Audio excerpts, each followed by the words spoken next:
How's it going, everybody?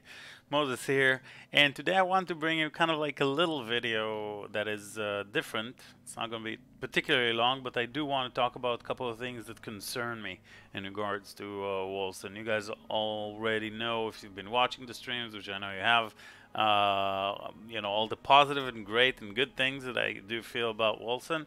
But over here today, I would like to cover some of the things that I don't particularly talk about all the time, because there is a big movement of people that, are just hating on the game, okay? And I don't want to, A, feed the fires, and B, I guess I'm just a little bit more mature and more patient with the development team.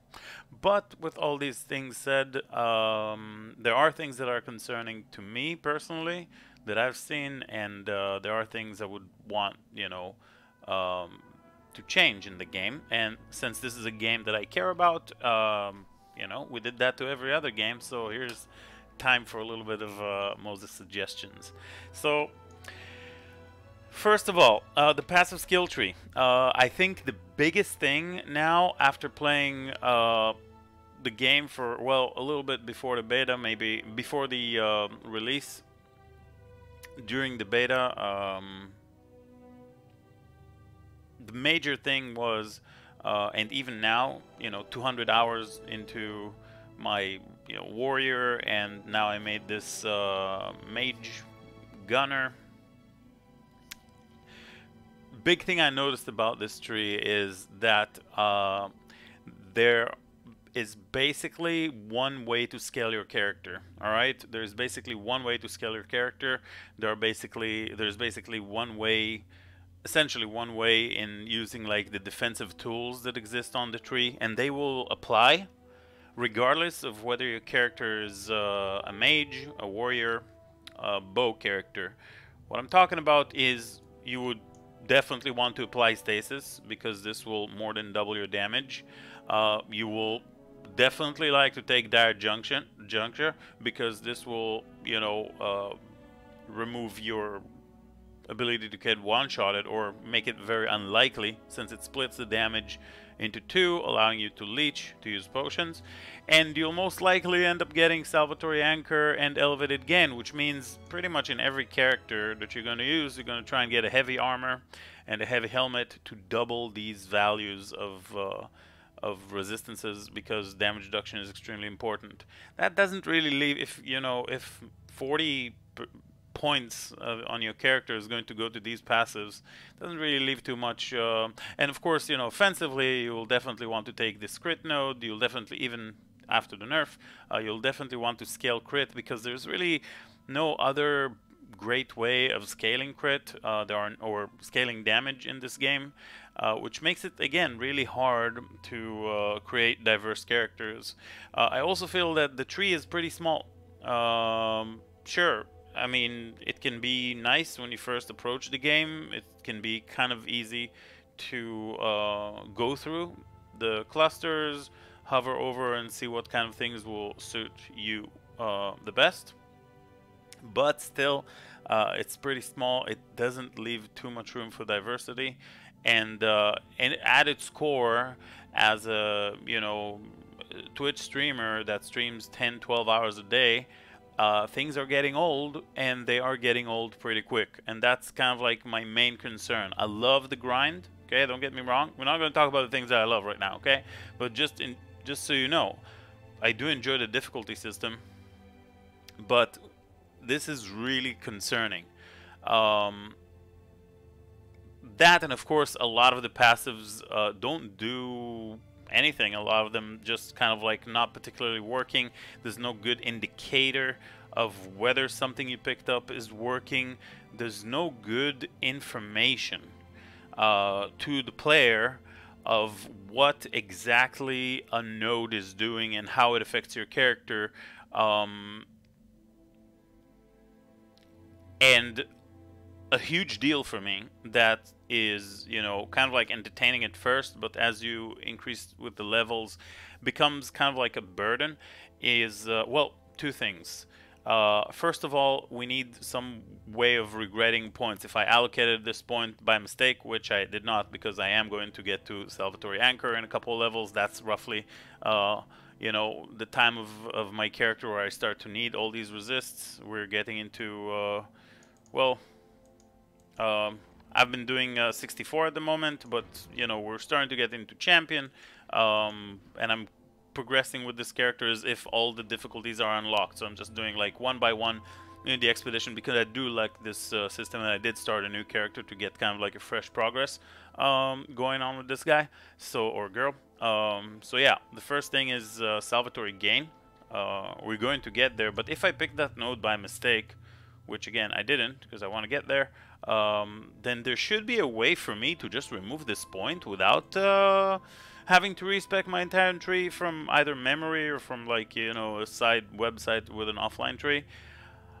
This should already have happened, honestly. It should have happened a long time in the beta. Like, people should not respec. I don't know how it's still in the game that you cannot respec, even if there are no, you know, orbs of regret like in Path of Exile.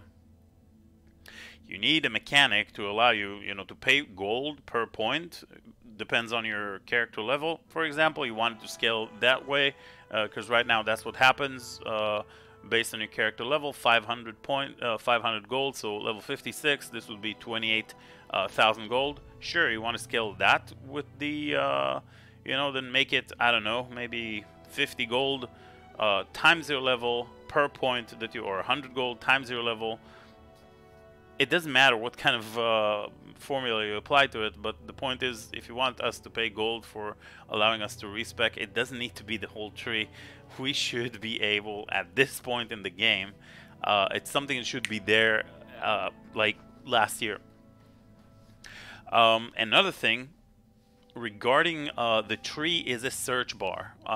If I am a new player to the game, or even a veteran, a lot of these clusters, like, unless you hover over them, look identical. Like, this looks identical to this and to this. You know, all the red ones are looking the same. This one kind of looks similar to this. They all look identical. So, I mean, they're all purple with this, you know, nice shapes and all, but I need to know which one's which. It's confusing. It's unnecessary. It's redundant. Just leave a search bar, so if I want, I can type ailments and all the points on the tree will highlight. If I want, I can type crit and all the points on the tree will highlight, so I know where I'm going. Life, maximum health, whatever, resist, you name it, doesn't matter. The point is that it doesn't exist, which, again, I find kind of ridiculous. And yeah, so... yeah, there is that. Outside of that, it's kind of clear to me that the last patch, the whole idea with production kind of like went haywire.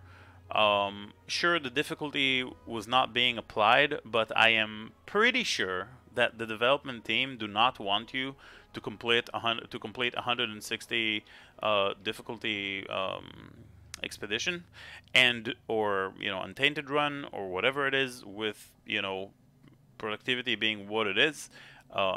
Currently, you know, I've been grinding, so I'm only missing the last one, but, you know, even for other people that haven't been grinding all that much, I'm pretty sure that they did not intend for you to finish a run and be able to complete 5 missions in one run, like, every time. I'm pretty sure they meant a turn, you know, a turn system that would take you several turns to complete a single mission. But currently productivity is just gone insane, and the difficulty level and the modifier just give way too much.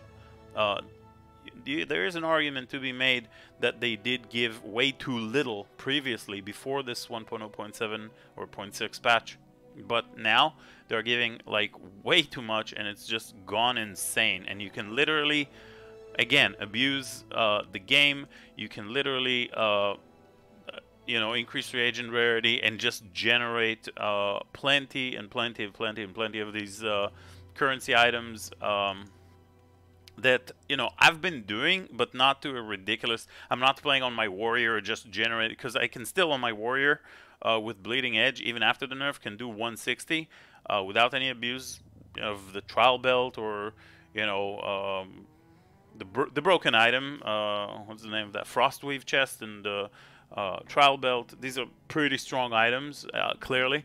I'm not using any of them, and I can still do 160, 155 in roughly 5 minutes with my Bleeding Edge Warrior, which is, you know, pretty strong.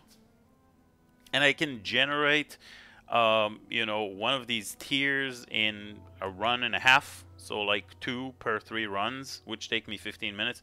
So that, of course, cheapens the, you know, the value of these, and kind of like creates a situation where there's like no real economy,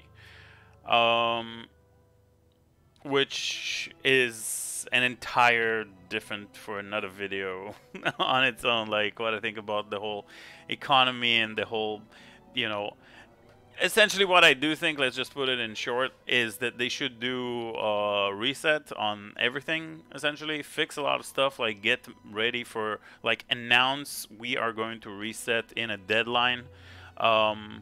You know, 3 weeks from now, 4 weeks from now, 2 weeks, however they think is going to take them to fix everything that it's like broken and not working in the game right now. Because, I mean, the game visually looks beautiful, the combat I do enjoy, but there are a lot of things to work on. I mean, the game is, well, not perfect by all means, and yeah, they do need to work on that. Another thing is these Genesis stones. Apparently, I only found out recently that when you use a Genesis stone with a crafting reagent, this will enable different modifiers. This will allow, for example, you know, the untainted modifiers you can sometimes get on gear from the untainted runs. This will enable this type of gear to spawn, to show. So just so we're clear, this is how much I played on Wolcen. Where's my playtime? Right here, 224 hours at this point. Take down 30 hours roughly on you know, the beta, the few days before release. That's the only time I played this game. Maybe 30 hours, 25 hours on the first on, you know, the previous 3 days before release, and it leaves you with 200 hours. 200 hours is a lot of time since release. It's been 2 weeks, so I've been playing a lot and streaming a lot, and just so you know, I mean, I found 9 in total Genesis stones. Okay. So, and a couple of them were quest rewards, right? Because I finished the game with several characters, but I only now have 2, and you're getting these Genesis stones as rewards. So, the rest came from like extreme situations, extremely rare situations in the game where you have like a Shrine of Offering before they were bugged. Like I maybe got 1 or 2 out of that, and then Shrines of Greed. So these just literally do not drop at all. And if you want to generate, you know, kind of like a basis for crafting, I think these should drop a little more, is kind of like my point. And yeah, I mean, staves are kind of underwhelming, bows are kind of underwhelming. Just for you to see, this is kind of like considered to be a godly bow. Some dude, just for you to understand like how ridiculous the situation with duping is, some dude offered me 500 greater entropy orbs, which, you know, it's crazy. No one should have 500 greater entropy orbs at the beginning of the economy in a fresh game. Another dude offered me, what was it, before the nerf? I think it was 50 billion gold or something ridiculous like that. People had a whole bunch of, like, have had, I don't know, like thousands of these. If somebody offers me 500 GEOs for this, rest assured they got, you know, thousands of these, and it's no big deal for them because they're using some sort of a glitch to dupe them. I mean, I've been farming legitimately, but I mean, I can't make these trades with these kind of like illegitimate players. But on the other hand, you know, if I sell it in a price that seems, you know, like worthwhile for me, then I'm obviously losing value. So I decided to just like not trade this bow altogether and probably just make a bow build with this. But even this is like pretty bad because I mean this is considered to be a godly bow, but which is a kind of a crappy one-hander. Not crappy. I mean it's godly in terms of like first couple of days standards, but now not so very good. But yeah, I mean the fact that you don't have a quiver to supplement the damage potential of bows, and the fact that they're literally like a god tier bow like this, that's what's considered to be, is essentially half of the damage of a two-handed, is a problem. The fact that staves are incredibly underwhelming, and like I mean seriously, I've been trying to find staves. This one is 172. I was like keeping it for maybe crafting, maybe spamming a couple of geos on it. Yeah, they're really like, there's a huge upset when it comes to power balances in this game. Like bows and spellcasters. Bows are inherently low damage, as you just saw. Like this is considered to be a god tier bow, but this is considered, I can show you the stats here, maybe my webcam was covering it, but this considered to be like a medium tier, like at this point there's like 1.2, 1.3k DPS top side weapons for two-handed builds, but bows are essentially, like even the good ones are like half of the damage. It's a problem. Not to mention spells, well, you got a staff, or you can do a catalyst. Either way, it's extremely underwhelming in terms of like there's just like lack of balance overall in this game, and this is just like one of the side effects of that. So yeah, these things are kind of like concerning for me, and I think I would say that patches should come more frequently, and I feel like the recent 1.0.6 with the nerf to Bleeding Edge, though welcome, because like we've been talking about, people have been abusing some mechanics. The way of shutting down with a 10-second cooldown, giving me kind of like a red light of maybe the guys at Wolcen. Like I'm starting to doubt their direction in the game. If you put a skill that people like, it's a spender, right? It's a resource spender. It's not a utility spell, right? You can essentially categorize skills in ARPGs for two kind of like major groups.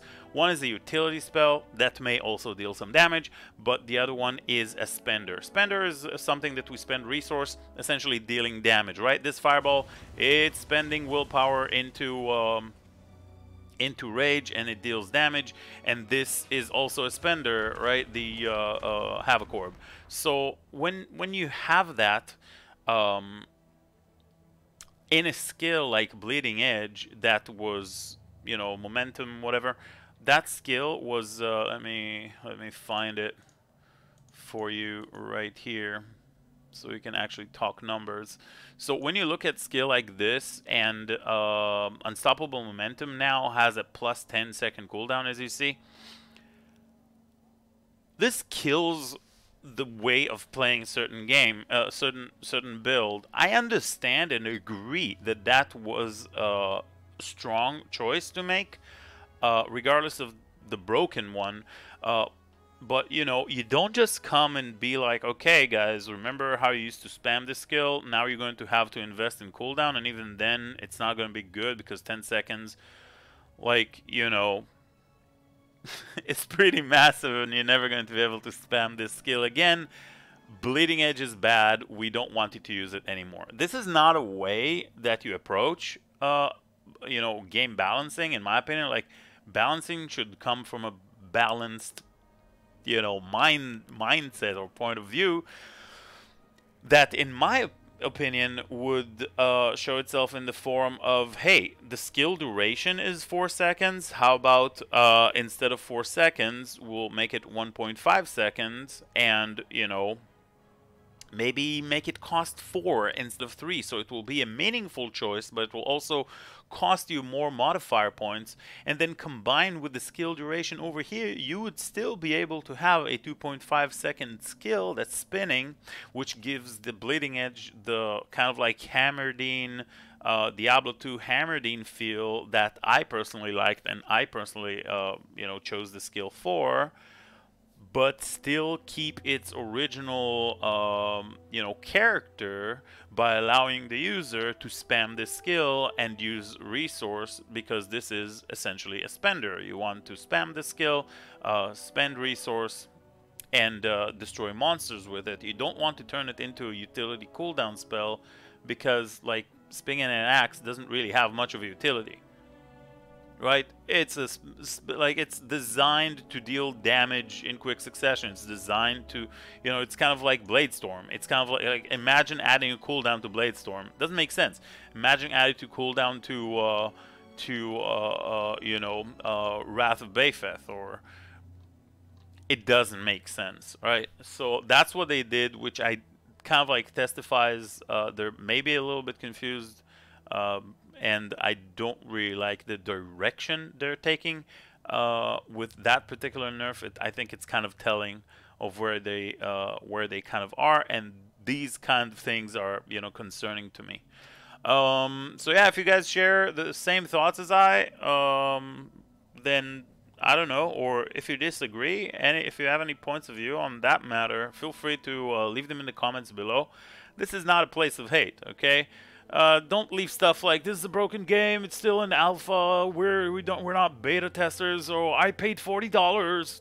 I don't like that bullshit. Okay, guys. Like seriously, try and be mature about it and come from a constructive point of view, not from a whiny entitled kid point of view. And that's all I have to say about that. Love ya. Thank you very much for watching.